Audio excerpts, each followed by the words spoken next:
I'm Victoria from Belle&Basil Skincare, and I have the great joy of sitting in a Zoom meeting today in lockdown with the very gorgeous Isabel Lucas, who's a very Aw. friend, and it's just lovely to see you, Isabel. So, hello.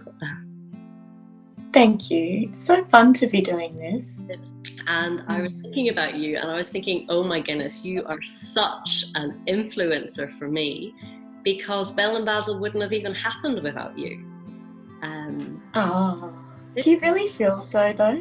I do. You were so encouraging. So I'll explain how that happened. Yeah, share the story. Yeah.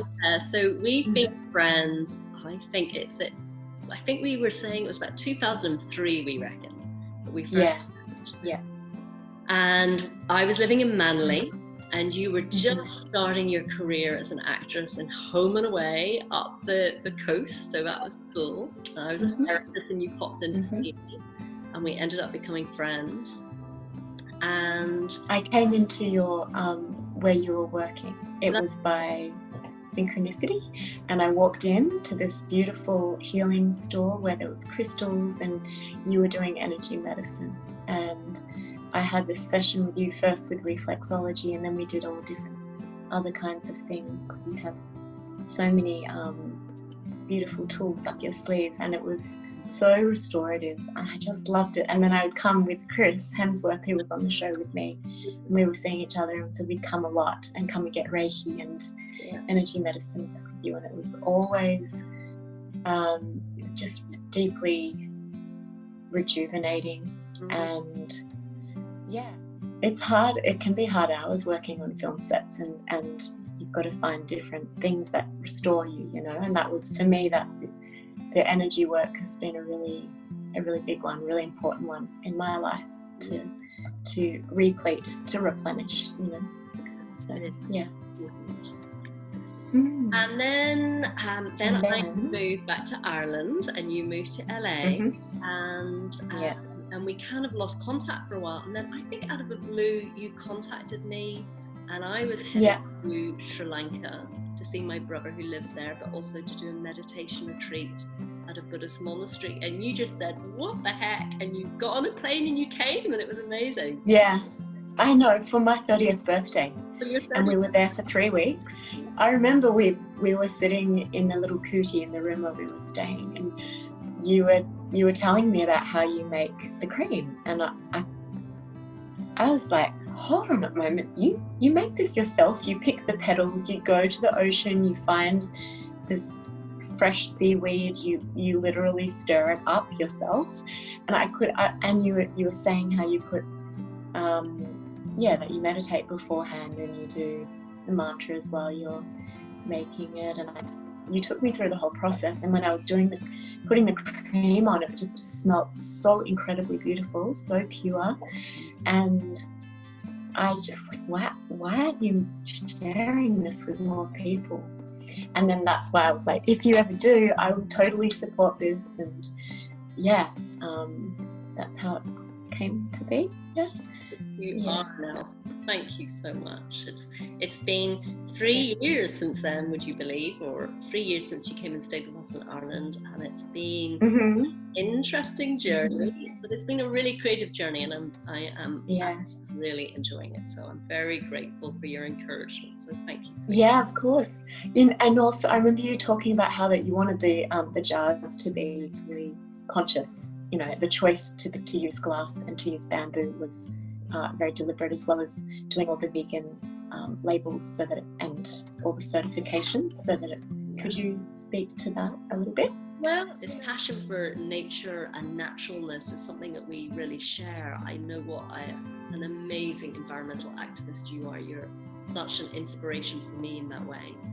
And I wanted Belle&Basil to be 100% natural, which was, I've got to tell you, not an easy thing to do. To get a preservative that's natural, and the packaging to be natural, and in the workshop we just use green energy, and I really encourage people to send back their jars, and we'll wash them and reuse them. So Yeah, but it's one of the things, as I say, I appreciate about you so much, Isabel, is your environmental activism. It's amazing. Yeah, tell me a bit about that, because you've done some incredible things in your life. You've got all the acting side, but then you've got this other part of your life, really important part. My passion for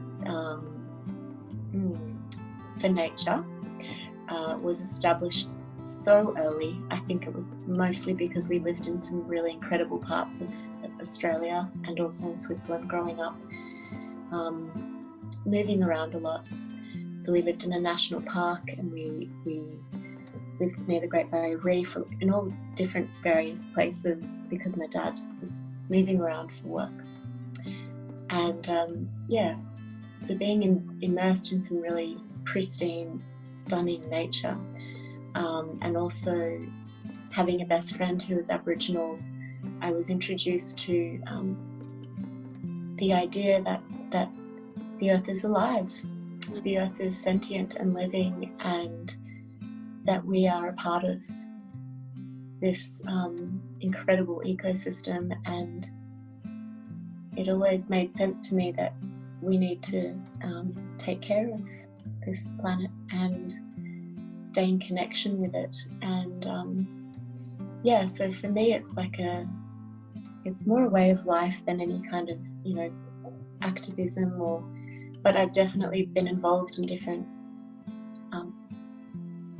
movements or campaigns and things that might label me an environmentalist. And it's really just, it's been always more out of necessity and more out of a calling than anything political, or and also just that I'm very inspired. I always feel very filled up and very inspired when I'm in nature, and I have a lot of creative energy, and I use that for my work. And it can feel very overwhelming, I guess, if we are wondering how to be environmentalists or how to take care of this planet in the best way when we're still drilling for oil, and when we're still it can be a very overwhelming big topic. And so I actually feel like the indigenous premise, as within so without, or as above so below, I resonate with that deeply. And the idea that we are in it's like a holographic universe, so what is in one is in the whole. And if all of us live more consciously, that is really powerful, and we inspire others, and we create ripple effects, and we don't know how far those ripple effects reach. And that's something I keep going back to when I feel daunted and overwhelmed. But simple steps that I do in my life are I don't use plastic bags. I don't use plastic unless I have to, or unless I'm recycling it and reusing it. When I go shopping, and I'll bring my own bags. I'll specifically go to stores where I know that foods aren't wrapped in plastic, or I'll avoid them until I know that I can, there's so many different steps that we can take in our own life, and they're not even that analytical. You don't even have to be that well read or informed. It's really, you can be guided really by your gut and your instincts and feelings. And but plastic is a big one, and also recycling. I'm so specific about recycling, and I'm being aware of what I buy. Will this end up in landfill? Do I really need it? Okay, well, should I get this one in the glass jar instead of this jar, because I can reuse the glass jar, or I can return it to the store and someone else can reuse it? That kind of thinking actually does have an impact. And there's lots of pieces to it that I'm really fiercely encouraging of anyone who starts considering this way of living, because it's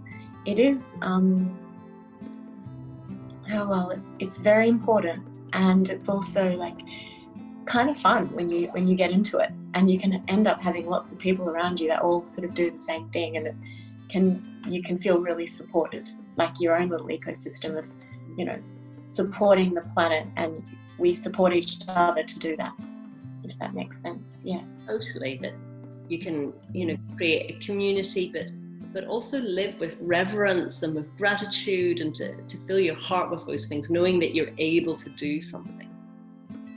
Yeah, we are. Yeah. It's beautiful, and you're a perfect example of that, Victoria. And I really hope people keep exploring your product, discovering your product. It's so beautiful. I literally use it morning and night. I love it. We all use it, and my mum uses it, my friends use it. So yeah, it's a beautiful product. That's lovely. Thank you so much as well. Yeah. Thank you. Yeah. Thank you.